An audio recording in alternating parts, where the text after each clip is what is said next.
একবারে যাত্রায় মনে রাখা কারো পক্ষে সম্ভব নয়।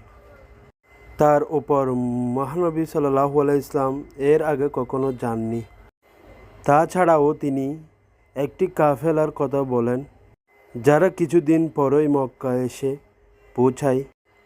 তিনি তাদের হারানো উট খুঁজে পেতে সাহায্য করেন। তার সব প্রমাণ শুনে কুরাইশরা নিশ্চুপ হয়ে গেল, বিশেষ করে যখন ওই কাফেলা মক্কায় এসে তার সত্যতা নিশ্চিত করল। তার এই ঘটনা যখন প্রথমে কেউ বিশ্বাস করছিলেন না, তখন হযরত আবু বকর রাদিয়াল্লাহু তাআলা বিশ্বাস করেছিলেন। তিনি শুধু জিজ্ঞাসা করেছিলেন যে, এটা কি মুহাম্মদ সাল্লাল্লাহু আলাইহি ইসলামের নিজ মুখে বলেছিলেন কিনা। তার এই বিশ্বাসের ফলে মহানবী সাল্লাল্লাহু আলাইহি ইসলাম তাকে সিদ্দিক উপাধি দান করেছেন।